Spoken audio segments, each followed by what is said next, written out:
संत रामपाल जी महाराज एक ऐसे महान संत जिन्होंने अपनी सतभक्ति, तत्व ज्ञान, करुणा और सेवा के बल पर समाज में नई मिसाल कायम की है।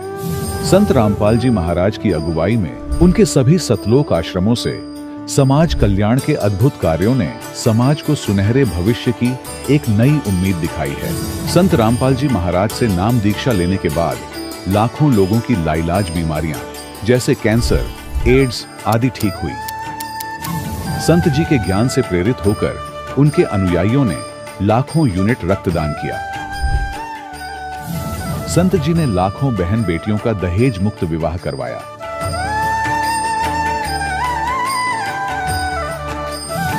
संत जी ने लाखों लोगों का नशा छुड़वाया, करोड़ों उजड़े परिवार बसे। संत जी के आश्रमों में समागम के दौरान निःशुल्क नेत्र चिकित्सा, दंत चिकित्सा प्रदान की जाती है। संत रामपाल जी महाराज द्वारा समय समय पर पर्यावरण संरक्षण के उद्देश्य से बड़े स्तर पर वृक्षारोपण किया जाता है। संत जी ने जरूरतमंदों को तत्काल राहत पहुंचाने के लिए एम्बुलेंस सेवा शुरू की। संत जी अपने अनुयायियों को देहदान के लिए प्रेरित करते हैं, जिससे मानवता की सेवा और चिकित्सा क्षेत्र में सुधार हो सके। संत रामपाल जी महाराज के सभी आश्रमों में हर रोज निःशुल्क भंडारा आयोजित किया जाता है, जहां हर वर्ग, हर जाति और हर धर्म के लोग एक साथ बैठकर भोजन करते हैं।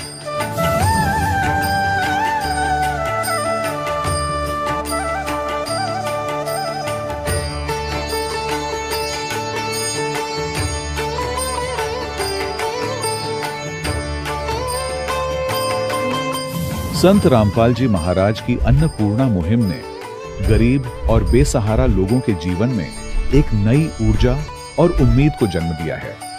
घर घर खाद्य सामग्री और जरूरी मदद पहुंचाकर संत रामपाल जी महाराज ने लोगों को दुख और मजबूरी से लड़ने की ताकत प्रदान की है।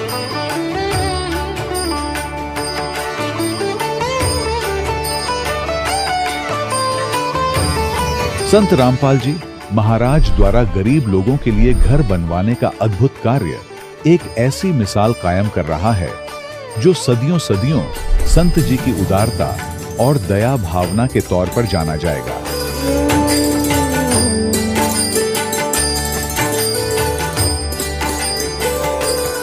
संत रामपाल जी महाराज के आश्रम में हजारों बुजुर्गों को सम्मान और प्यार के साथ जीवन जीने का अवसर मिलता है। उनके खाने, रहने और स्वास्थ्य की पूरी जिम्मेदारी संत रामपाल जी महाराज उठाते हैं। अनाथ बच्चों के लिए संत रामपाल जी महाराज के सभी आश्रम किसी वरदान से कम नहीं। यहाँ उन्हें शिक्षा, संस्कार और भविष्य के लिए बेहतर अवसर प्रदान किए जाते हैं। चाहे बाढ़ हो, भूकंप या महामारी, संत रामपाल जी महाराज और उनके अनुयायी हमेशा ही जरूरतमंदों के लिए सबसे आगे खड़े रहते हैं। कोविड महामारी के दौरान संत रामपाल जी महाराज के आश्रमों से करोड़ों लोगों के लिए भोजन, दवाइयां और जीवन रक्षक सामग्रियां उपलब्ध कराई गई। चाहे गरीब की मदद हो या किसी शोषित और पीड़ित वर्ग के हक और सम्मान की लड़ाई, संत रामपाल जी महाराज ने हमेशा ही उनकी दबी आवाज को सरकारों तक पहुंचाया है और उन्हें उचित न्याय दिलवाने में अहम भूमिका अदा की है। समाज में आध्यात्मिक और सामाजिक मूल्यों के प्रति जागरूकता लाने में संत रामपाल जी महाराज हर कदम पर मानवता के सच्चे सेवक साबित हुए हैं। संत रामपाल जी महाराज का जीवन हमें सिखाता है कि सच्ची सेवा वही है जो निस्वार्थ भाव से की जाए। आइए हम भी इस महान सेवा के कार्य में इस महान संत से जुड़ें और संत रामपाल जी महाराज से नाम दीक्षा लेकर अपने जीवन को धन्य बनाएं।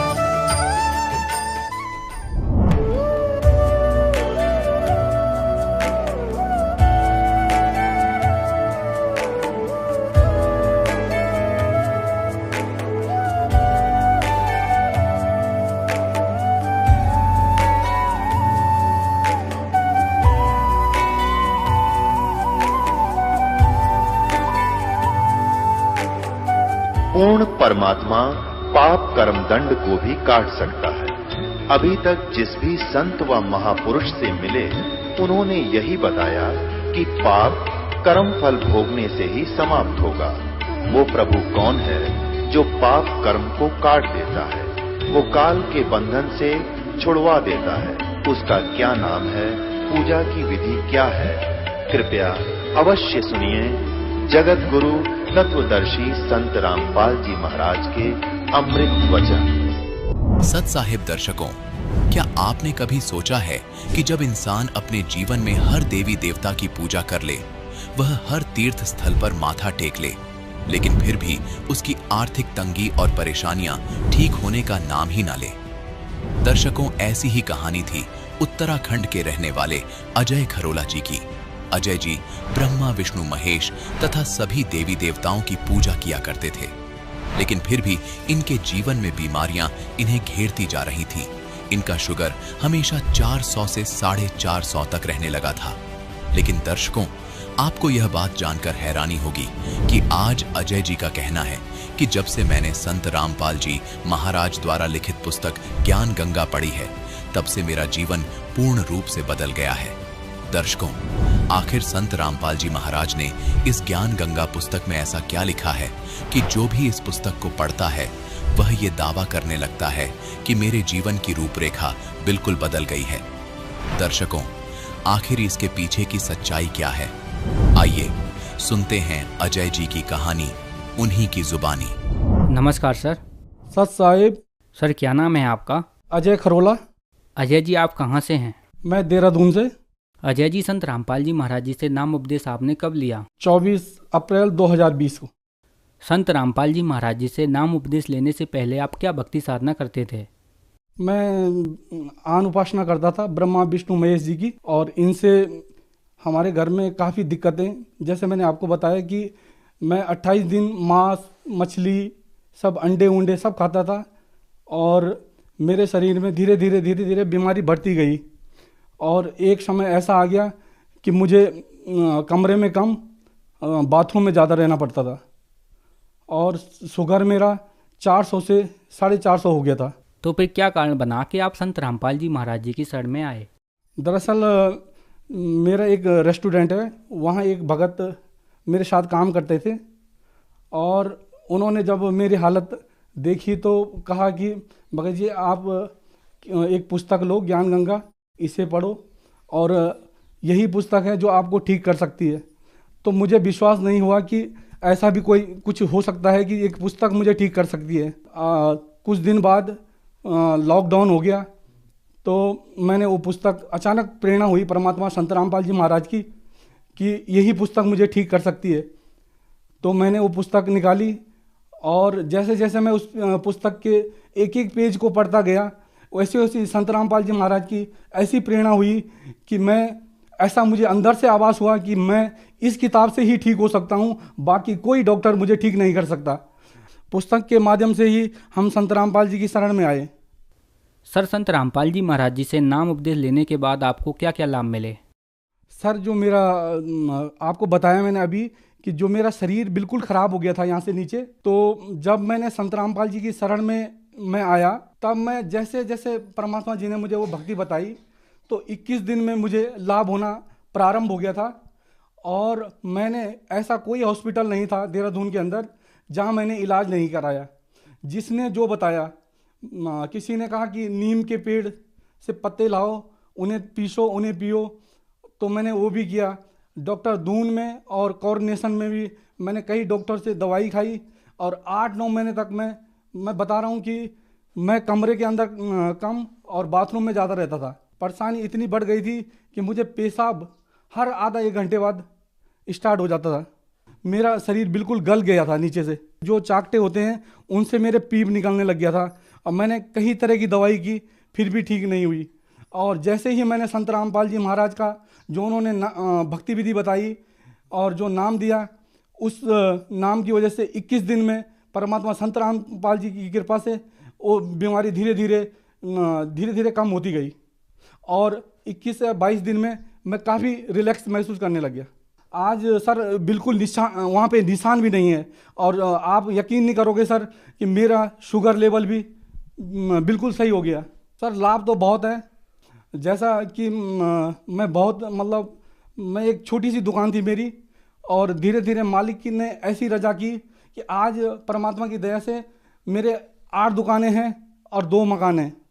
और बंदी छोड़ सतगुरु रामपाल जी महाराज की कृपा से वैगनार कार की प्राप्ति हुई।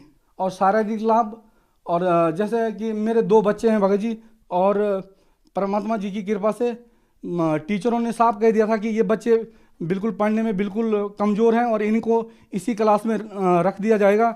लेकिन परमात्मा संत रामपाल जी महाराज की कृपा से जब हमने उनका रिजल्ट देखा तो दोनों बच्चे पास हुए थे। बंदी छोड़ सतगुरु रामपाल जी महाराज की इतनी दया है कि उन्होंने मतलब हमारे विश्वास को टूटने नहीं दिया, और हम इस मार्ग में और दृढ़ता से लगे। हाँ सर, और एक बीमारी मेरे को और हो गई थी कि मुझे बवासीर बहुत ज़्यादा हो गई थी, और 25,000 का मुझे इंजेक्शन लगता था, और आर्थिक स्थिति भी बहुत कमज़ोर हो गई थी। और जब मैंने संत रामपाल जी महाराज की शरण ग्रहण की तो ये आज की डेट में वो बीमारी पता नहीं है कि कहाँ चली गई। बंदी छोड़ से यही प्रार्थना की कि मालिक मेरे शरीर में तो अनेक बीमारियां हैं, कभी मुझे टाइफाइड होता है, कभी मुझे ब्लड निकलता है, और कभी मुझे शुगर बढ़ जाता है। तो परमात्मा की ऐसी रजा हुई कि जैसे मैंने प्रार्थना लगाई वैसे अगले दिन मुझे लाभ प्राप्ति हो गई थी। और लाभ, एक दिन मेरा लड़का और मैं साथ साथ स्कूल जा रहे थे, और आगे से कार बहुत तेज़ी से आ रही थी, और बिल्कुल कार बिल्कुल उसके यूं गई जैसे परमात्मा संत रामपाल जी महाराज ने उन्हें सीधे किनारे कर दिया, और बंदी छोड़ की दया से उस दिन ये हादसा टल गया। सर, संत रामपाल जी महाराज जी से नाम उपदेश लेने के बाद आपको बहुत सारे लाभ मिले। आपने बताया कि आपको बहुत भयंकर बीमारी थी और संत रामपाल जी महाराज जी ने आपको बचाया। सर, आप देवभूमि से आते हैं, जैसे उत्तराखंड भी कहा जाता है। उत्तराखंड में बद्रीनाथ, केदारनाथ और भी बहुत सारे धार्मिक स्थल हैं। आपने बताया कि आप वहाँ से ठीक नहीं हुए। लोग धार्मिक स्थलों पर जाते हैं, तीर्थ स्थानों पर जाते हैं, डॉक्टरों के पास जाते हैं, वहाँ ठीक नहीं होते, लेकिन संत रामपाल जी महाराज जी के पास आकर ठीक क्यों हो जाते हैं? क्योंकि सतगुरु रामपाल जी महाराज शास्त्रों अनुसार भक्ति बताते हैं, और जो ब्रह्मा विष्णु महेश जी हैं उनके सही मंत्र बताते हैं कि भक्ति विधि किस तरह करनी चाहिए। परमात्मा जी कहते हैं सतगुरु रामपाल जी महाराज कि तीनों देव कमल दल बसे, ब्रह्मा विष्णु महेश, और प्रथम इनकी वंदना फिर सुन सतगुरु उपदेश। सर, संत रामपाल जी महाराज जी से कैसे जुड़ सकते हैं? सतगुरु रामपाल जी महाराज से दीक्षा लेने के लिए टीवियों पे सत्संग के माध्यम से, चैनल पे सतगुरु रामपाल जी महाराज जी के सत्संग चल रहे हैं, और पीली पट्टी पे नंबर आते हैं। आप एक नंबर को चुन के संत रामपाल जी महाराज की शरण में आ सकते हैं। धन्यवाद सर। दर्शकों, अभी आपने सुने संत रामपाल जी महाराज से दीक्षा प्राप्त करके सुखी हुए भक्त के अनुभव। अब देखिए जगत गुरु तत्वदर्शी संत रामपाल जी महाराज के मंगल प्रवचन। 3 वर्ष बीत गए। एक दादू पंथी गोपाल दास नाम के एक वैश्य थे, सेठ लाला जी बनिए, और वो दादू पंथ से दीक्षित थे। घर पार त्याग कर वो उसमें अपना सन्यास लिए हुए थे, और दादू साहब जी को भी परमात्मा लेकर गए थे सतलोक में, ऐसे ही जैसे गरीबदास जी को लेकर गए हैं। 7 साल के थे दादू जी, और फिर उनको वापस छोड़ा था। दादू साहब जी ने भी कबीर साहब की महिमा कलम तोड़ लिखी हुई है। जिन मुझको निज नाम दिया सोए सतगुर हमार, दादू दूसरा कोई नहीं, कबीर सिरजनहार। अब गोपाल दास संतों की वाणी से परिचित था, साधु संत बना हुआ था, लाल कपड़े पहने हुआ था, और छुडानी के अंदर उनका कोई शिष्य था, उसके पास आता जाता था। तो 2-3 वर्ष के बाद आना हुआ, 3 वर्ष के बाद, तब उस व्यक्ति ने कहा कि हमारे ऐसे चौधरी का एक लड़का देवता ऐसे ऐसे किसी साधु संत ने जंतर मंत्र का दूध पिला दिया, कुंवारी गाय का निकाल गया, और इससे वो पागल हो गया, मर गया था। वो तो मृत्यु को प्राप्त हो गया था, भगवान ने दया करी, जीवित तो हो गया बाबा जी, महात्मा जी, पर वो पागल हो गया। और हमने सुना है कि संत की विद्या को संत ही काट सकता है। आप दया करो तो वो जीवन सफल हो जाए उस बेटे का। तो गोपाल दास ने कहा कि बुलाओ उसको, लाओ बच्चे को मेरे पास, मैं देख लेता हूं। वो कोई भूत बात का झाड़ा जाने था छोटा मोटा। तो वहां से वो व्यक्ति जो उसका शिष्य था गरीबदास जी के नाना जी के पास गया, उनको बताया से ऐसे हमारे पास एक संत आए हैं और आपके दोते को कहता मैं ठीक कर दूंगा, इसको ले चलो। 5-7 और मौजूद से व्यक्ति समझदार से चल पड़े, लेकर गए। संत जी ने पूछा गोपाल दास ने गरीबदास जी से 13 वर्ष के बालक से कि बेटा वो कौन था जिसने तेरा जीवन नाश कर दिया? तब गरीबदास जी ने कहा कि मेरा जीवन नाश नहीं किया, मुझे तो आबाद कर दिया, बर्बाद नहीं किया, मुझे आबाद कर दिया। क्या बताया कि हम सुल्तानी नानक तारे दादू को उपदेश दिया, जात जुलाहा भेद नहीं पाया, वो कौशी माए कबीर हुआ। अब यह वाणी जब गरीबदास जी ने बोली, गोपाल दास के सारा शरीर सिहर गया, उसका आत्मा ने करण करण हुई सारे शरीर में।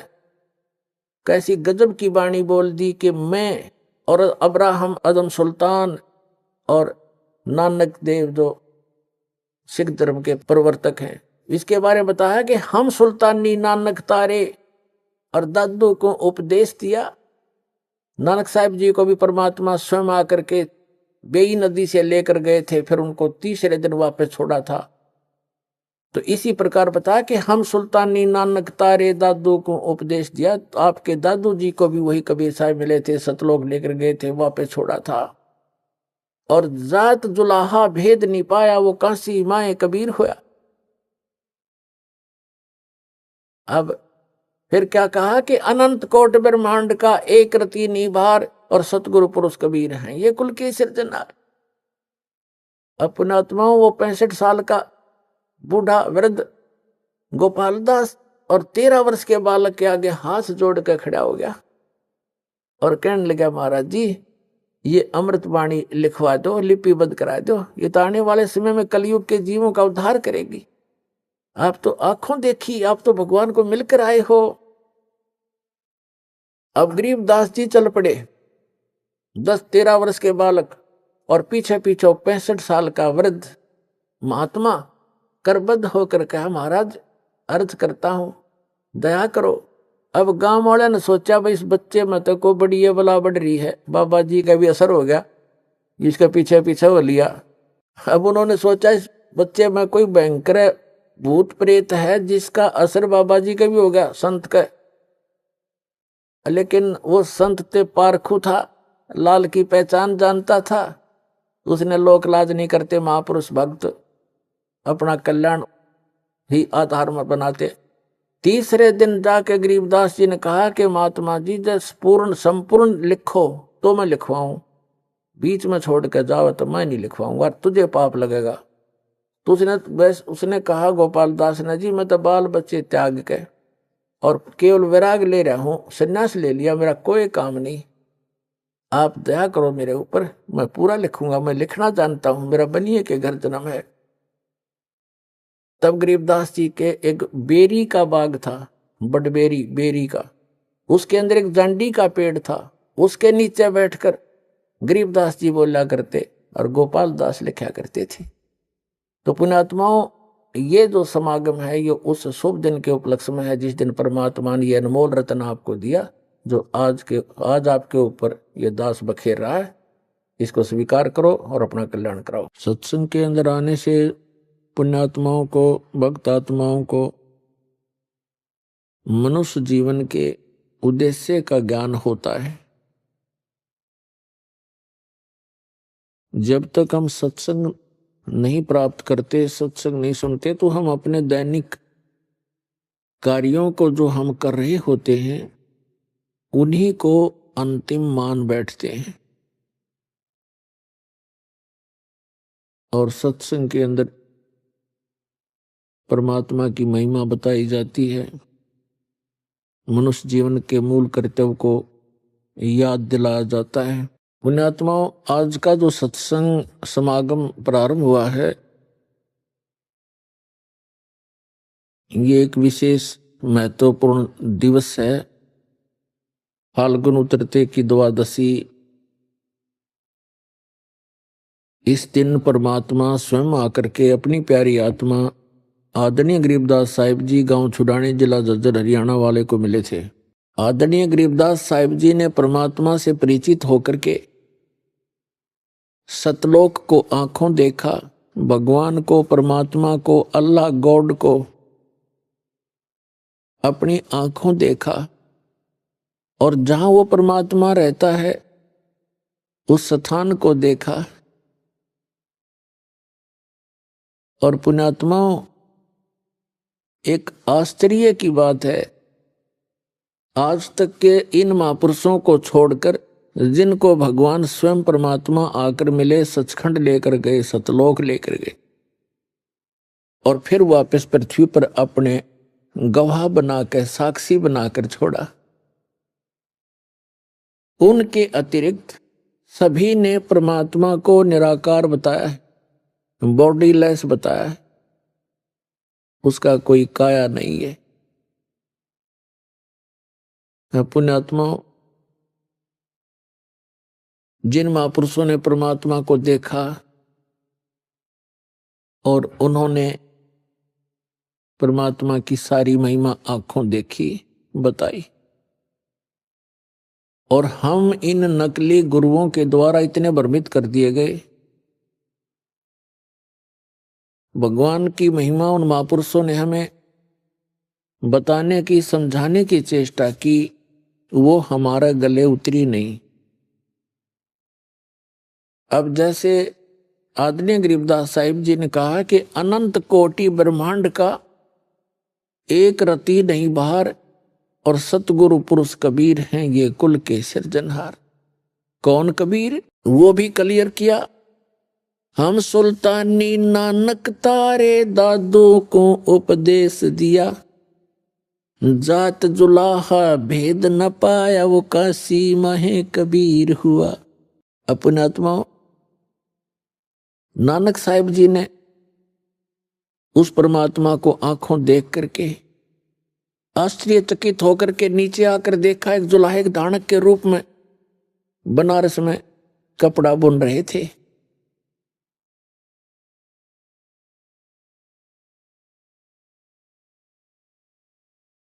और जब आकर के देखा तब कहा था, फाई सूरत मुलुक की वेश, ए ठगवाड़ा ठगी देश, खरा सियाणा बहुता बार ये धानक रूप रहा करतार। लोगो यो धानक रूप रहा करतार, नीच जात परदेसी मेरा, छिन आवे तिल जावे, ताकि संगत नानक रंदा क्यों कर मोंडा पावे।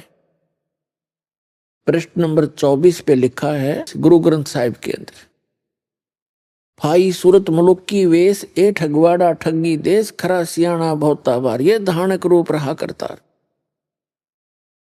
प्रश्न नंबर 721 पर, एक अर्ज गुप्तम पेश तोदर कौन करतार, हक्का कबीर करीम तुम बे ऐब परवरदिगार। प्रश्न नंबर 731 पर लिखा कि नीच जात परदेसी मेरा, छिन आवे तिल जावे, और ताकि संगत नानक रहंदा क्यों कर मोंडा पावे। दादू साहिब जी ने कहा कि जिन मुझको निज नाम दिया, सोए सतगुर हमार, दादू दूसरा कोई नहीं, कबीर सिरजनहार। तो पुण्यात्मा, उन महापुरुषों ने बताया कि परमात्मा साकार है, नर आकार है, सह शरीर है, उसका नाम कबीर है, और अनंत कोट ब्रह्मांड का एक रति नहीं बाहर। अब जैसे वैज्ञानिक ने जहाज बना दिया, वायुयान बना लिया और उसको बनाकर उड़ा लिया और साथ उसके अंदर बैठ गया, उसका भार कहाँ हुआ, वो तो बल्कि उसके ऊपर बैठ गया। और यहां से वैज्ञानिक रॉकेट छोड़ देते हैं ऊपर और वो अपने आप चल रहा होता, उसके अंदर भर दिया, इतने समय का सारा कुछ टाइम फिक्स कर दिया, उसमें इतना फ्यूल डाल दिया, ईंधन डाल दिया, वो चल रहा है और वैज्ञानिक आराम से बैठा है। तो इसी प्रकार परमात्मा ने सब ब्रह्मांडों को रच कर इनके ऊपर विराजमान है।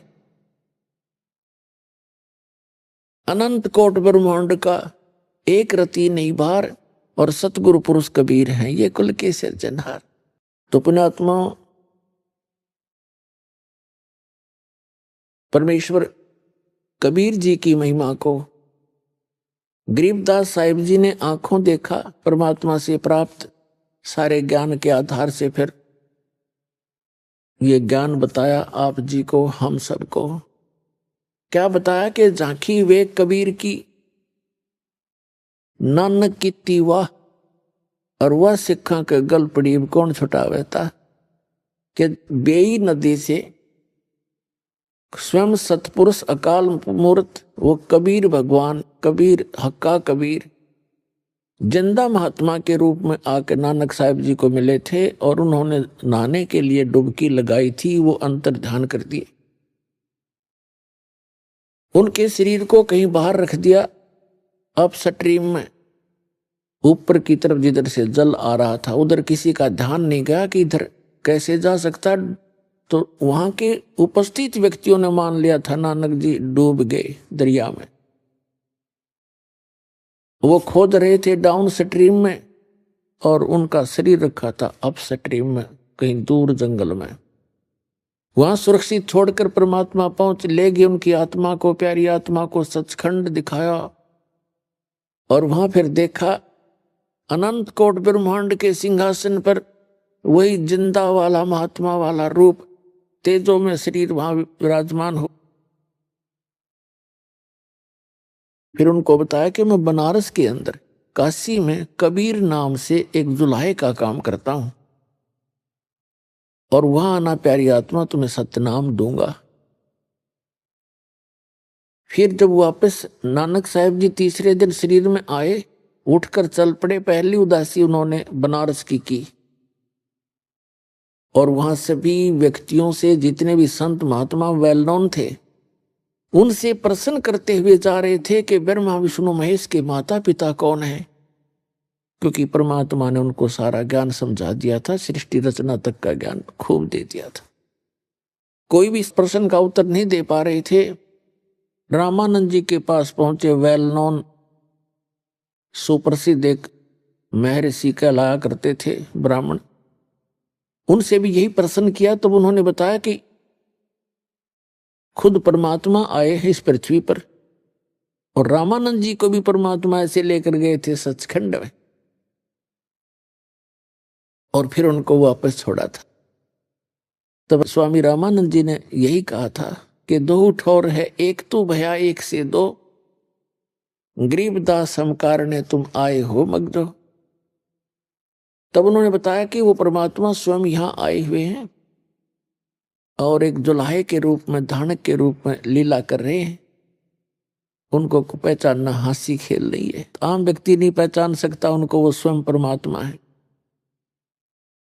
अब नानक साहिब जी जब पहुंचे झोंपड़ी में जहां परमात्मा लीला कर रहे थे एक जुलाहे की, तब उन्होंने कहा था कि फाई सूरत मुल्क की वेश, ए ठगवाड़ा ठगी देश, खरा सियाना बहुता बार लोगो धानक रूप रहा करतार, धानक रूप रहा करतार। ये बैठा भगवान और नीच जात परदेसी मेरा, छिन आवे तल जावे ताकि संगत नानक रहंदा क्यों कर मुंडा पावे। तो गरीबदास साहिब जी ने कहा कि झांकी वे कबीर की, नानक की तीवा, और वह सिखा के गल पड़ी कौन छुटावे था। गरीबदास साहिब जी ने बताया है कि नानक साहिब जी को जब सचखंड में लेकर गए जिंदा महात्मा के रूप में परमात्मा कबीर जी, तो वहां जब अनंत कोट ब्रह्मांड के सिंहासन पर वही जिंदा वाला रूप विराजमान हुआ, उनका शरीर इतना तेजों में हो गया, एक रोमकूप में करोड़ सूर्य मिला दे, करोड़ चंद्रमा, इतना वो रोशनी भी फीकी रहे। तब नानक साहब ने कहा था वाहे गुरु, वाहे गुरु, वाह वाह वाह वाह, कि ये है बात, ये है भगवान, वो तेरे की, वाह तेरे की, ऐसे कहते हैं और आश्चर्यचकित होकर के।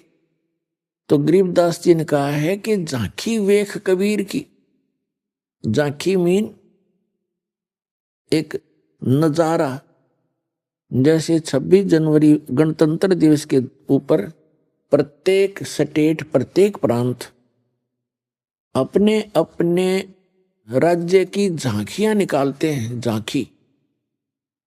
और वो झांकियों में क्या होता है, जिस स्टेट के अंदर, जिस प्रांत के अंदर जो भी, जैसे कोई अच्छा डैम है या कोई अच्छा ऐतिहासिक स्थल है, उसका एक बनाते हैं मॉडल और अपना उसमें दिखाते हैं। उसको झांकी बोलते हैं कि हरियाणा प्रांत की झांकी, ये पंजाब प्रांत की झांकी, झांकी। तो यहां गरीबदास जी ने कहा कि झांकी वे कबीर की, सतलोक की, नानक की तीवा। अब उन्होंने तो बड़े खुश होकर वाह वाह, वो तो मदहोश हो गए थे मालिक ने देख के, वाह वाह वाहिगुरु वाहिगुरु वाह वाह वाह वाह, ऐसे करने लगे। अब वो वास्तविक मंत्र तो कुछ और जाप करते थे, लेकिन वो एक ऐसी हृदय में बात समा गई थी उनके, काफी दिनों तक वाह वाह करते रहे, वाह वाह तेरे की, वाह तेरे। तो गरीबदास जी कहते हैं इन सिखों ने वाह पकड़ दी वाहिगुरु, और ओरिजिनल मंत्र जो वो खुद जाप करते थे, वो मंत्र 2 अक्षर का सतनाम है, और उससे मोक्ष होगा। तो कहने का भाव ये है कि पुण्यात्माओं, गरीबदास साहिब जी ने बिल्कुल निर्णायक ज्ञान दे दिया, बिल्कुल सब कंसेप्ट क्लियर कर दिए। तो पुण्यात्माओं, आज का वो शुभ दिन, वो समागम है, उस शुभ दिन के अवसर पर जो आज प्रारंभ हुआ है, इस दिन परमात्मा आकर मिले थे और एक अनमोल रतन अपनी प्यारी आत्मा गरीबदास जी को दे करके उनको वापस संसार में छोड़ा था, अपना साक्षी बनाया था। उसके बाद गरीबदास साहिब जी ने उस परमात्मा से प्राप्त ज्ञान को, उनकी महिमा को अपने शब्दों में किस प्रकार सुनाया है। अब क्या बताते हैं कि तत् कैन को राम है दूजा ना देवा, और ब्रह्मा विष्णु महेश से जाकी करते हैं सेवा। जब तब तीर्थ थोथरे जाकी क्या आशा, और कोट यज्ञ पुण्य दान से जम कटे नहीं फांसा। यहां देन वहां लेन है, यो बेटे नहीं झगड़ा, वो बिना पंथ की बाट है पावे को दगरा।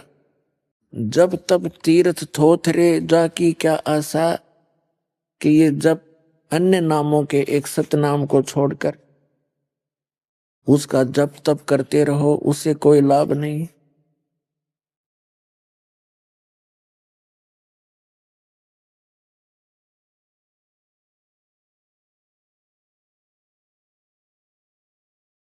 और केवल पुण्य दान भी करते रहोगे तो उससे भी आपको अपना किया कर्म मिलता रहेगा, लेकिन जन्म और मरण की या फांसी गले में लटकती ही रहेगी।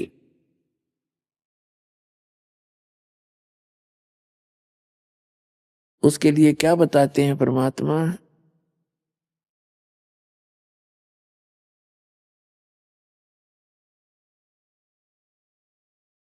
मन तू चल रे सुख के सागर,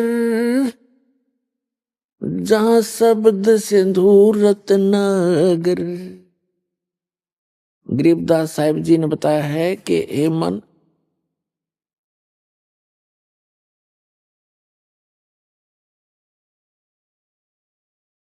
कि आप जहां रह रहे हो ये लोग ठीक नहीं है, ये काल की एक कारागार है, एक जेल है, और इस जेल में आप इतने प्रसन्न रहते हो क्योंकि आपको इस जेल से निकलने का विकल्प पता नहीं चला, और आपने इस कैद को, इस जेल को ही अपना निवास स्थान मान लिया, जबकि आपको ये भी मालूम है कि आप यहां सदा नहीं रहोगे। और फिर इतनी अक्ल मारी जा रही है हमारी, फिर भी हम यही सेट होने की चेष्टा करते हैं, कोठी बंगले बना के, और निरे कर्म फोड़ते हैं झूठी बात बना के। एक पेट के लिए सारा जीवन बीत जाता है इस प्राणी का। ये पेट का झंझट ही पूरा नहीं होता। पुण्यात्मा, सबसे पहले प्राणी को आहार की आवश्यकता होती है। जो पैसा उसके आहार से निर्वाह से बच जाता है, फिर बकवाद अच्छी लगती है, फिर कोठी बनाता है, कार लेता है, घूटी लगाता है, मीट खाता है, शराब पीता, बीड़ी पीता, लंबी लंबी सिगरेट, ये बकवाद गढ़ता है। और जिनके पास हैंड टू माउथ है, जिनके पास पैसा खाने को मुश्किल है, वो कहाँ से ये चोचले करेगा। तो परमात्मा खुद आए थे इस गंदे लोक में रहने की और भक्ति करने की। उन्होंने एक रिहर्सल करके दिखाई थी। परमात्मा ने कहा था, गरते 3.5 हाथ गणाते 3.25, और कहे कबीर, इससे अधिक जो चाहे वह को नहीं विचार। फिर परमात्मा ने कहा था, साईं इतना दीजियो, ये मांगना भगवान से। साईं इतना दीजियो, जा में कुटुंब समावे, हम भी भूखे ना रहे, अतिथि न भूखा जावे। तो पुण्यात्माओं, इस सत्संग के वचनों से, यथार्थ ज्ञान से आपकी बुद्धि इस गंदे लोक से हटेगी। अभी तो हम यहाँ जकड़े पड़े हैं और ये मालूम है कि चाहे प्रधानमंत्री है, चाहे राष्ट्रपति है, 1 सेकंड का उसको अपना भी भरोसा नहीं है, विश्वास नहीं है कि मैं कल हूं कि नहीं। और फिर हम यही चिमटे गाड्डे बैठे हैं, बड़ी बड़ी कोठियां बनाने में जुटे रहते हैं। तो उसके लिए भगवान हमें बताने आए थे कि आप जी यहाँ गलत रह रहे हो। आपका ये लोक नहीं है, आपका निज स्थान नहीं है। यहाँ तो गरीबदास साहिब ने कहा, भगवान के ज्ञान से परिचित होने के बाद, कि पहले गए ना बावड़े, बावड़े माने लौट कर नहीं आए, तुमसे पहले तुम्हारे दादे परदादे जो चले गए। पहले गए ना बावड़े, रहते भी सब जाही, बिन साहेब की बंदगी कहीं ठोर ठिकाना नहीं। अब कहीं भी ठोर ठिकाना नहीं है। जैसे आप जी पृथ्वी पर रह रहे हो, आपका परिवार भी अच्छा है, आपकी संतान भी नेक है, आपको पोस्ट भी अच्छी प्राप्त है, या धन कोई फैक्ट्री आपकी अच्छी बनी हुई है, वित्त भी ठीक है, आपका वित्तीय हालत अच्छी है, और कल मृत्यु होगी, ये तो डेफिनेट है, तो होगी ही होगी, सबको मालूम है। लेकिन उसके पश्चात भी हम थोड़े से भी सतर्क नहीं होते, डरते नहीं। तो इसका कारण बताया परमात्मा ने, कबीर ये माया अटपटी, सब घटानड़ी, और किस किस ने समझाऊं या कुएं भांग पड़ी। इस काल ने आपके इतना नशा कर रखा है कि इतना कुछ कहने के बाद भी जीव के बस का नहीं है कि थोड़ा बहुत सतर्क हो सके। होता है, यहां से निकलते ही फिर काल का इतना प्रेशर है, ये नहीं हुआ, वो नहीं हुआ, देखो वहां क्या हो गया, अब ये हो गया, कोई मर्यादाएं इतनी जकड़ रखी है, यानी इस जीव को कंडम कर देता है, इसकी भक्ति को चलने नहीं देता ये काम। लेकिन परमात्मा में इतना सामर्थ्य है, वो आपको ऐसे मंत्र देगा, आपके सब रास्ते खुलते चले जाएंगे, आपके सच्चे दृढ़ होकर सच्चे दिल से लगोगे। वो समर्थ है, और समर्थ के आगे इस काल की कोई भी नहीं चाल चलेगी। लेकिन आप जी ने सच्चे विश्वास के साथ इन मंत्रों का जाप और मर्यादा का पालन करना होगा, फिर रास्ते खोलेगा। तो तभी आपको ये भक्ति भी सुहावेगी, और आप भक्ति कर भी सकोगे और निभा भी सकोगे जब आप सच्चे दिल से भगवान को पुकारोगे। क्योंकि आपदाएं तो आ सकती हैं आपके ऊपर फिर भी, लेकिन जो ही आप पुकार करोगे दाता के सामने, आपकी सारी आपदाएं छू मंत्र हो जाएंगी तुरंत। कहते हैं, सतगुरु शरण में आने से आई टले बला, और जय मस्तक में सूली हो, भाग्य में सूली हो, वह कांटे में टल जा, ऐसे आपको सुख होने लगेगा। तो पुण्यात्मा, बहुत सावधानी बरतनी पड़ेगी आपने। अब यहां कहते हैं, पहले गए ना बावड़े, रहते भी सब जा। आज से पूरी पृथ्वी का राजा है, और कल मृत्यु होगी। चलो उसके बाद यदि उसके पुण्य कर रखे हैं तो स्वर्ग में जाएगा। स्वर्ग के अंदर जब पुण्य क्षीण हो जाएंगे फिर वहां से चलो नरक में। नरक का समय जब पूरा हो जाएगा फिर चलो गधा बनो। गधे की आयु पूर्ण होते फिर चलो कहाँ कूता बनो। कुत्ते की आयु पूर्ण होते फिर कहाँ सुअर बनो। ऐसे 84 लाख योनियों में चलो चलो। तो कहते हैं पहले गए ना बावड़े, यानी जो पहले चले गए उन्होंने तो आपको आके बताया नहीं कि वो कितने कष्ट में रहे हैं, कहाँ कहाँ गए। और रहते भी सब जा और बिन साहेब की उस परम पिता परमात्मा की भक्ति बिन किते ठोर ठिकाना ना। या चलो चलो कहाँ मिटेगी, वो सतलोक में मिटेगी। श्रीमद् भगवत गीता अध्याय नंबर 18 के श्लोक नंबर 62 और 66 में, श्रीमद् भगवत गीता अध्याय नंबर 15 के श्लोक नंबर 1 से लेकर 4 में, और 16 और 17 में, श्रीमद् भगवत गीता अध्याय नंबर 8 के श्लोक नंबर 3 से लेकर 10 तक एक बहुत निर्णायक ज्ञान है। और गीता ज्ञान दाता स्वयं कहता है अर्जुन, दूसरे अध्याय के 12वें श्लोक में, चौथे अध्याय के 5 और 9वें श्लोक में, और 10वें अध्याय के दूसरे श्लोक में कि अर्जुन तेरे और मेरे बहुत जन्म हो चुके हैं, तू नहीं जानता मैं जानता हूं। अर्थात जन्म मृत्यु तेरी भी होती है मेरी भी होती है। 8वें अध्याय के 13वें श्लोक में कहता है कि ओम इति एकाक्षरम ब्रह्म व्यवहारण माम अनुसमरण ये परियाति तजन देहम से आती परमाम गतिम। मुझ ब्रह्म का केवल एक ओम मंत्र है, उच्चारण करके सिमरण करता हुआ जो संसार छोड़कर जाता है, शरीर छोड़कर जाता है अंत समय में, और ये सिमरण करता हुआ जाता है तो ओम से मिलने वाली परम गति को प्राप्त होता है। ओम से मिलने वाली परम गति कौन सी है? ब्रह्मलोक है, क्योंकि ओम मंत्र ब्रह्म का है। ये 3 पुरुष हैं। गीता अध्याय नंबर 15 के श्लोक नंबर 16 और 17 में 3 पुरुष हैं, 3 प्रभु हैं, 3 स्वामी हैं। एक सरपुरुष, एक अक्षर पुरुष और एक परम अक्षर पुरुष।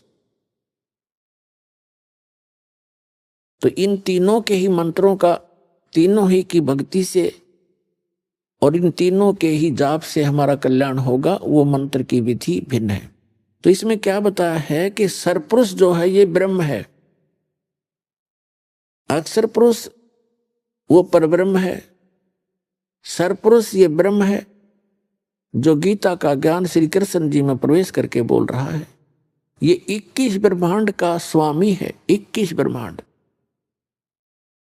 एक ब्रह्मांड में क्या है, जिस ब्रह्मांड में हम रह रहे हैं इसके अंदर ब्रह्मा विष्णु महेश ये 3 मंत्री हैं, 3 देव हैं जो यहाँ के प्रधान देवता हैं। जैसे एक स्टेट, एक प्रांत के अंदर मंत्री होते हैं और उनका कंट्रोलर मुख्य मंत्री होता है। तो इनका जो पिता है ब्रह्मा विष्णु महेश जी के पिता है सरपुरुष, जो गीता अध्याय नंबर 11 के श्लोक नंबर 32 में कहता है कि अर्जुन मैं काल हूं और सबका नाश करने के लिए अब प्रवृत्त हुआ हूं। ये श्री ब्रह्मा, श्री विष्णु, श्री शिव जी के पूज्य पिताजी हैं और दुर्गा इनकी माता है। ये सरपुरुष है और ये तीनों इसके पुत्र एक एक विभागीय मंत्री हैं। रजोगुण विभाग के ब्रह्मा जी, सतोगुण विभाग के विष्णु जी, तमोगुण विभाग के शंकर जी।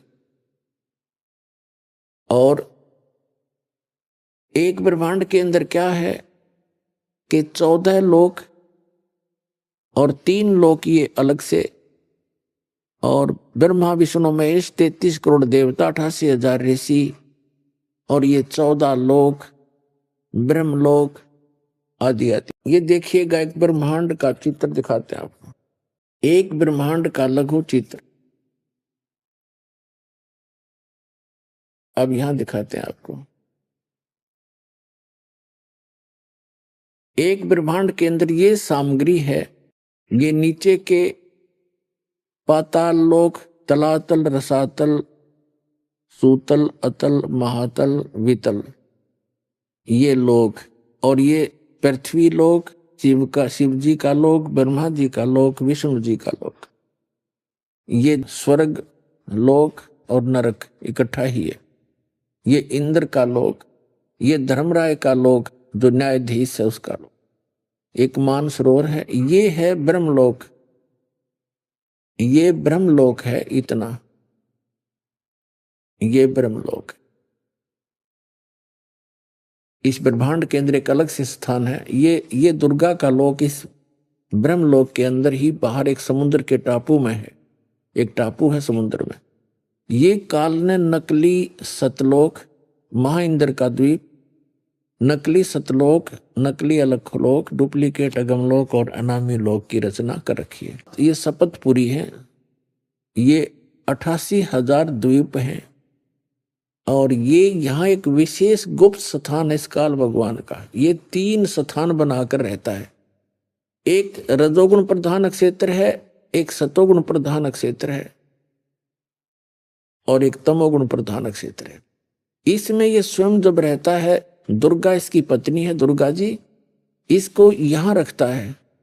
जब ये रजोगुण प्रधान क्षेत्र में ये दोनों रहते हैं, ये पंचमुखी ब्रह्मा बन जाता है और अपनी पत्नी दुर्गा को सावित्री रूप में रखता है। इन दोनों के संयोग से जो पुत्र उत्पन्न होता है, इन्हीं की शकल का बन जाता है, ब्रह्मा की शकल का। उसी को ये रजोगुण युक्त कर देता है, क्योंकि ये स्थान सारा रजोगुण युक्त है और ये सतोगुण युक्त है। ये स्थान, इसमें स्वयं विष्णु रूप धारण करता है, दुर्गा को लक्ष्मी रूप धारण कराता है। इन दोनों के संयोग से जब जो पुत्र उत्पन्न होता है वो ऑटोमेटिकली सतोगुण युक्त हो जाता है।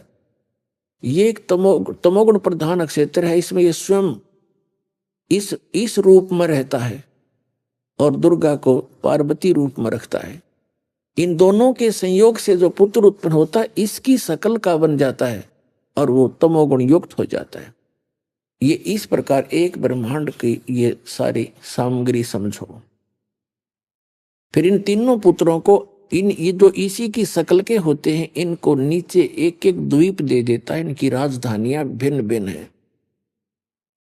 यहां अपनी राजधानियों से केवल ये इन पाताल लोक, पृथ्वी लोक और ये कोमन स्वर्ग लोक, इन 3 लोक के प्राणियों को ये इनको कंट्रोल करते हैं। जन्म, मृत्यु और स्वर्ग तही की ये यहां इनको व्यवस्थित रखते हैं, इनके कर्माधार पर।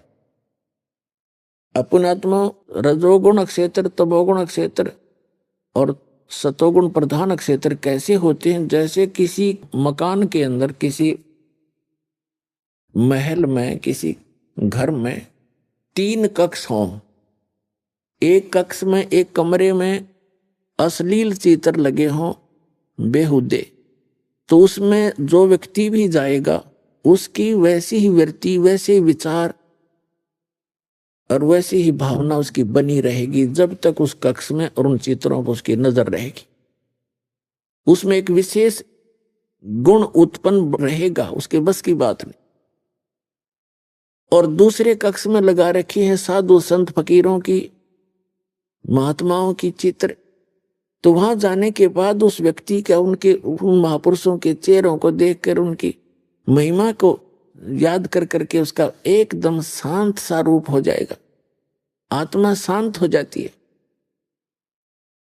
और तीसरे कक्ष में हो जैसे सूरवीर और शहीदों के, देशभक्तों के चित्र, तो वहां जाकर अपने आप उसके मन की वृत्ति वैसे ही बन जाएगी, उसी प्रकार उसके अंदर जोश पैदा हो जाएगा। तो ऐसे इस काल भगवान ने इस ऊपर के स्थान पर ये 3 स्थान बना रखे। अभी आपने सुने संत रामपाल जी महाराज के मंगल प्रवचन। आइए अब सुनते हैं संत रामपाल जी महाराज से नाम दीक्षा लेकर सतभक्ति करके अद्भुत लाभ प्राप्त करने वाले अनुयायी के विचार। दर्शकों, क्या हो यदि आप एक गुरु से दीक्षा लेकर उनके द्वारा बताई गई भक्ति साधना कर रहे हो, लेकिन फिर भी आपके जीवन में ना तो सुख हो और ना ही कोई शांति। आपका जीवन दुख और दर्द से भरा हो। दर्शकों, ऐसी ही कहानी थी गुमला झारखंड की रहने वाली आरती देवी जी की। आरती देवी जी पहले सभी पारंपरिक भक्ति साधना किया करती थीं और जय गुरुदेव पंथ से भी नाम दीक्षित थी। लेकिन जय गुरुदेव पंथ के द्वारा बताई गई भक्ति साधना को करने के बावजूद भी इनके जीवन की समस्या खत्म होने का नाम ही नहीं ले रही थी।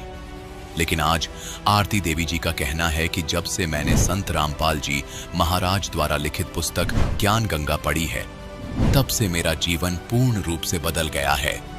संत रामपाल जी महाराज से नाम दीक्षा लेने के बाद मुझे इतने अद्वितीय लाभ मिले हैं कि जिनका वर्णन करना मेरे लिए मुश्किल है। दर्शकों, आइए जानते हैं कि आखिर आरती देवी जी ऐसा क्यों कह रही हैं। आखिर आरती देवी जी ने जय गुरुदेव पंथ की भक्ति साधना को छोड़कर संत रामपाल जी महाराज की शरण क्यों ग्रहण की। आइए सुनते हैं आरती देवी जी की कहानी, उन्हीं की जुबानी। नमस्कार जी। नमस्कार सर। क्या नाम है बहन जी आपका? आरती देवी। बहन जी आप कहाँ से हो? सीसई प्रखंड, गुमला जिला, झारखंड से हूँ। बहन जी, संत रामपाल जी महाराज जी से नाम उपदेश आपने कब लिया? 31 दिसंबर 2017। बहन जी, संत रामपाल जी महाराज जी से नाम उपदेश लेने से पहले आप क्या भक्ति साधनाएं करती थीं? इससे पहले मैं जय गुरुदेव पंथ में थी सर, 6 महीना मात्र। बहन जी, संत रामपाल जी महाराज जी की शरण में आप कैसे आए? जैसे जय गुरुदेव पंथ में जाती थी सत्संग, तो मात्र 6 महीना थी तो 6 माह ही गई थी सत्संग के लिए। इसके बाद वहीं से हमको बुक मिली, एक भगतमती आई थी यहाँ सेवा के लिए, तो वही ज्ञान गंगा हमको दे गई। इसके बाद हम पढ़ने लगे, धीरे धीरे करके पढ़ नहीं पाती थी तो रखती थी, फिर धीरे धीरे पढ़ने लगे। 1-2 पन्ना पढ़ते पढ़ते रोज़ रोती थी।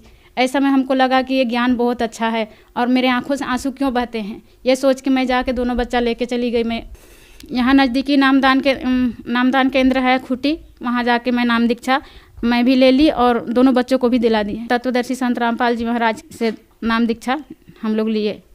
संत रामपाल जी महाराज जी की शरण में आने के बाद क्या आपको कोई लाभ भी मिले? जी सर जी, बहुत लाभ मिले। जैसे मेरे पति कमाने गए थे, हम लोग तो यहीं थे, नाम दीक्षा लेके आए हुए थे। 1 ही महीना हुआ था हम लोग का नाम दीक्षा लिया हुआ, और मेरे पति देव का ऐसा एक्सीडेंट हुआ कि वो डर गए। रात में वो रामायण देख रहे थे, देखते देखते ऐसा एक्सीडेंट हुआ कि लोग को पता ही नहीं चला। इतना डर गए कि पता ही नहीं चला। परमात्मा वही समय दर्शन दिए। हम लोग का नाम दीक्षा लिया हुआ मात्र 1 महीना हुआ था और दर्शन दिए और बोले बेटा दंडवत करो। तो इनको तो मालूम नहीं था कि क्या होता है दंडवत, कैसे किया जाता है, कौन है। ये दंडवत नहीं किए, फिर भी परमात्मा उतना ही कह के, और जैसे घर का वो बरांडी होता है ना, जैसा एक्सीडेंट हुआ वो वहीं रुक गई और बच गए, और ट्रक आगे बढ़ गई और ये लोग बच गए। सुबह बोरिया बिस्तरा बांधे वहाँ से, और वहाँ रुकने वाले नहीं थे, वहाँ से चले आए और आके यहाँ देखे तो बोले ये कौन है। तो हम बोले मेरे गुरुजी हैं, मेरे परमात्मा हैं। तो रात को तो हमको ये दर्शन दिए थे, तो हमको ऐसा बोल रहे थे। तो अच्छा यही, तो हम बोले परमात्मा के लाख लाख शुक्र है जो कि आपको बचा लिए। तो बोले हमको भी यहाँ जहाँ तुम गई है ले चलो, हम भी वहाँ जाना चाहते हैं, जगत गुरु तत्वदर्शी संत रामपाल जी महाराज से। तो हम बोले आज नहीं जा सकते, 1 महीने 15 दिन बाद जा सकते हैं। तो बोले नहीं हमको आज ही लेना है। तो बोले ठीक है कोई बात नहीं, चलिए। तो बोले गाड़ी सर्विसिंग करा के आते हैं फिर चलते हैं। चले गए, वहाँ से 12 बज जा रही, 1 बज जा रही, आ ही नहीं पा रहे हैं। तो फिर हम बोले कि क्या हो रहा है जो कि नहीं जा पा रहे। फिर कॉल किए, आए तो बोलते हैं नहीं गाड़ी ख़राब हो गई, अब नहीं जा पाऊँगा। तो हम बोले अरदास लगाए, परमात्मा के आगे दंडवत किए और बोले हे परमात्मा, आपके बच्चे आपके शरण में आना चाहते हैं तो कैसे जाएंगे, फिर बाद में कहीं काल का अटैक फिर ना पड़ जाए, इस डर से हमको बहुत डर हो रहा था। तो बोले बगल में एक जगत के भाई लोग हैं, उनके बोले जाके उनसे गाड़ी थोड़ा सा मांग लीजिए, अगर दे देते हैं तो वो बोला कि फलना सो तुम तो सुबह से यहाँ खूटी जाने वाला था, अभी तक गया नहीं, तो ऐसा मेरी गाड़ी हो गई है, तो ले जाओ, सुबह जाने वाला था अभी तक गया नहीं, ले जाओ, गाड़ी रखी हुई है सुबह से, अभी तक मांगना चाहिए तेरे को। तो फिर कुछ नहीं बोले, फिर वहाँ से गाड़ी लेके आए और हम दोनों जाके बंदी छोड़ सतगुरु रामपाल जी महाराज से दीक्षा लेके और चले आए। बहन जी, संत रामपाल जी महाराज जी से नाम उपदेश लेने के बाद आपको क्या लाभ मिले? मेरे पेशाब घर में बहुत जलन होती थी, वो भी मतलब मात्र नाम दीक्षा लेने से ही ठीक हो गई। अब मेरे आँखों में लाल इतना होता था, आँखों मतलब सर में इतना दर्द होता था, इतना दर्द रहता था कि हम कभी कुछ काम करने के काबिल नहीं रहते थे, कोई कुछ कर नहीं पाते थे। परमात्मा के शरण में आने से वो लाभ भी मुझे आज प्राप्त है। आज तक मेरा आँख भी दर्द नहीं करती है, आँख भी अच्छी है और सर में दर्द भी नहीं होती है। और मेरे बच्चे भी अभी दोनों ठीक है। निमोनिया का पेशेंट जो था मतलब सप्ताह दिन ठीक रहता नहीं था और हमको रांची लेके भागना पड़ता था, लेकिन आज वो बच्चा भी ठीक है। उनको टीबी की बीमारी थी 2008 से उनको टीबी की बीमारी थी। मतलब सभी जगह दौड़े हम लोग, रांची के अष्टेला बरखा के पास गए थे। अभी रिपोर्ट तो मेरे पास है नहीं, यहाँ वहाँ हो गई इसलिए रिपोर्ट हम ला नहीं पाए, ढूंढ नहीं पाए। हो भी सकता है नहीं भी होगा, इसलिए हम लेके नहीं आ पाए। यहाँ वहाँ बहुत सरकारी दवाई खिलाए, प्राइवेट का दवाई खिलाए, सभी जगह का सब बोलते थे ये खिलाओ वो खिलाओ, जो जो बोलते गए वो हम खिलाते गए। मांस खिलाओ ठीक हो जाएगा, अंडा खिलाओ ठीक हो जाएगा, वो भी कोई मतलब असर नहीं किया। फेफड़े उनको दोनों छन्नी हो गया था, दोनों का दोनों। सारे गांव वाले कहते थे ये जिंदा नहीं रहेगा, ये मर जाएगा, ये जीने वाला नहीं है, जैसा इसका स्थिति है ये जिएगा नहीं। डॉक्टर भी हाथ जवाब दे दिए थे, हाथ खड़ा कर दिए थे सभी जगह से। लेकिन फिर भी अब रोती थी बिलखती थी कि 2 बच्चे लेकर मैं कहाँ जाऊँगी, अगर कुछ हो जाता है तो मैं कहाँ जाऊँगी। मुझे बहुत डर था कि कहीं कुछ हो ना जाए, लेकिन मालिक की इतना असीम दया हुई कि आज इनका शरण में आने के बाद बीमारी जैसे दीक्षा लिए, इसके बाद धीरे धीरे करके ठीक हो गई। सारी चीज़ बारण करते थे कि ये नहीं खाना है वो नहीं खाना, लेकिन मालिक के शरण में आए, बोले हम सारी चीज़ खाऊंगा, चाहे रखना होगा मालिक रखेंगे, ले जाना होगा ले जाएंगे। लेकिन आज के बाद मतलब कुछ नहीं हुआ है, सारी बीमारियाँ ठीक हो गई उनकी। मेरी बच्ची जैसे दीक्षा लेके आई ना, तो परमात्मा भी शायद परीक्षा लेते हैं। बहुत जैसे आई वहाँ से इतनी बीमार हो गई कि हम उसको डॉक्टर के पास ले गए, वहाँ भी ठीक नहीं हुई। सभी जगह दिखा लिए तो बोले कि नहीं इसको रांची लेके जाओ, यहाँ से रेफ़र कर दिए। यहाँ से लेके गई मैं रांची में भी हमको लगा कि शायद कहीं भी ठीक है। जब तक रिपोर्ट नहीं आया हमको बहुत डर सा लगा था कि कहीं क्या बताए क्या नहीं बोले, बहुत डर लग रहा था। लेकिन वहाँ जो बैठे हुए थे डॉक्टर, अचानक हम आँख खोले तो वो दिख रहे थे कि परमात्मा बैठे हैं। अब परमात्मा बैठे हैं जैसा लगा तो हम मन ही मन उनको दंडवत प्रणाम किए कि हे परमात्मा मेरी बच्ची ठीक हो जाए। पहले तो पता नहीं था कि ये क्या होने वाला है, लेकिन परमात्मा ऐसा दया किए कि नॉर्मल में ही ठीक हो गई। 200-400 का ही दवा दिए और मेरी बेटी ठीक हो गई। और वहाँ से लेके चले आए। सारे लोग यहाँ कहते थे कि ये लोग कोई बाबा को माने हैं, क्या माने हैं, जो कि ये लोग कोई डॉक्टर झाड़ फूँक नहीं कराते हैं तो कैसे ठीक होगा, कोई भगत मती नहीं कराते हैं तो कैसे ठीक होगा, इसलिए शायद नहीं ठीक हो रहा है। लेकिन मालिक की दया से वहाँ से दवा करा के लाए और धीरे धीरे मेरी बेटी स्वस्थ हो गई, आज ठीक है। बीमार की स्थिति में ही हम लोग को घर से निकाला गया था। यहाँ जैसे आए हम लोग शीशे में, अभी तो शीशे में ही रहते हैं। दर बदर के ठोकरे खाए हम लोग। दोनों बच्चों को लेकर हम किसी तरह मतलब इनका लालन पालन किए, जैसे ईंट पत्थर का काम होती है हम वो सारे काम किए। सर जी हर काम करके मैं किसी तरह दोनों बच्चों को पाली हूँ। इनको भी ठीक करें। इनको तो परमात्मा का दया से इनका दीक्षा मिल गया तो आज ठीक है, लेकिन इससे पहले मैं इतनी स्थिति खराब थी कि आज मैं ऐसी स्थिति मोड़ पे खड़ी थी कि लग रहा था हम लोग जिंदा नहीं बचेंगे और मरेंगे तो चारों का चारों मरेंगे, एक नहीं, मेरे दोनों बच्चे और मेरे पति। परमात्मा संत रामपाल जी महाराज से दीक्षा लिए और दीक्षा मात्र लेने से ही चारों का चारों रोग, सबका रोग हर स्थिति मतलब ठीक हो गई। और आज हम लोग ऐसा मोड़ में खड़ा है कि आज लगता है गर्व से बोल सकते हैं कि हम मालिक के बच्चे हैं, परमात्मा के बच्चे हैं। बहन जी, संत रामपाल जी महाराज जी की शरण में आने के बाद आपको बहुत सारे लाभ मिले, तो जो दर्शक आज आपको टीवी पर देख रहे हैं वह भी संत रामपाल जी महाराज जी से जुड़ना चाहते हैं तो कैसे जुड़ सकते हैं? उनसे मैं यही बोलना चाहूँगी कि जगत के भाई बहनों सब आंखें खोलें, देखें और समझें कि ये आए हुए हैं जो परमात्मा जगत गुरु तत्वदर्शी संत रामपाल जी महाराज, ये इंसान नहीं भगवान हैं। इसलिए समझा है तो सिरधर पाँव बहुर नहीं रे ऐसा दाव। जो समझ गए वो तो जल्दी जल्दी आ रहे हैं, नहीं समझ पाए हैं वो तो मूर्ख ही हैं। और टीवी चैनल पे सत्संग 8-9 चैनल पे आता है, उसमें पीली पट्टी चलती है, उसमें फ़ोन नंबर लिखा हुआ होता है, उसको देख के और नंबर फ़ोन लगा के कहीं भी अपने नज़दीकी नामदान केंद्र पे जाके दीक्षा ले सकते हैं। धन्यवाद जी। सत साहिब।